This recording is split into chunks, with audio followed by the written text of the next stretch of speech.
Assalomu alaykum hurmatli do'stlar, kanalimiz podpисchiklari. Bugun Daritaldan 3-etajda 3 ko'mekli kvartiramiz sotuvga qo'yilgan ekan. Shuni ustida ko'rsatib o'tamiz. İçallar bilan tanishtirib. Eshiklarim bilan ko'ringlar. Yaxshi eshiklardan qo'yilgan, zamonaviy mustahkam eshiklardan. Girganimizdan prixожий местamiz yine lyustralar yaxshisidan qo'yilib, eshiklar ham high-tech eshiklardan qo'yilgan eshiklar. Girganimizda o'ng tarafda zalimiz bu. O'ng tarafda zalimiz. Devorlarimiz mo'yshaboydan qo'yilgan yaxshisidan. Ataplenlerimiz ham zamonaviy ataplenlerdan qo'yilgan, jalyuzilar qo'yilib, akvaplastik oynalardan qo'yilib tayyor turibdi. Bu tarafında balkon ham bor. Balkon ham bor do'stlar. Döşelib tayyor turibdi do'stlar. Joyimiz. Yine bir zalimiz bu.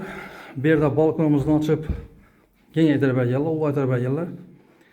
Aynalar almashgan, registrlar ham ajoyibundan qo'yilgan, mustahkamdan yaxshisidan zamonaviy.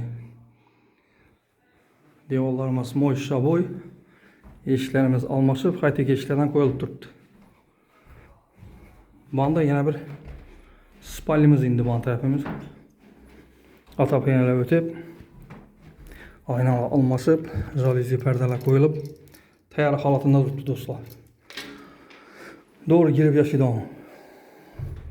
Pollarımız taxta poldan, pollarımız yine.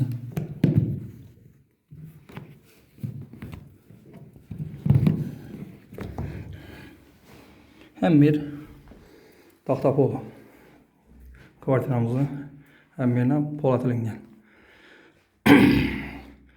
Joyimizning puluna kelsak do'stlar, 450 milyon so'm. Kimler şu toçkalardan, Daritallardan karar vergen olsa, bu tarafımız Darital, bayımız Olimpiya stadion taraf. 3. etaj 3 kontli kvartiramız 450 milyon so'm. Kimde kızıktırgan olsa ekranlardan nömürlerimizi koyamız. Telefon sitenizde ekkelip gösterip gaplashib beramiz do'stlar. Mesela like bilan podpisiyatdan chiqarmanglar. Do'stlar, like podpiska etib borsanızlar, shunday ajoyib, chiroyli, sifatli joylarni ko'rsatib boramiz. Nastillar kotellar qo'yilib, bular ham tayyor ena. Mebellar ham qo'yilib tayyor turibdi. Kuxnyamiz ham doğru gelip girib yashaydigan do'stlar.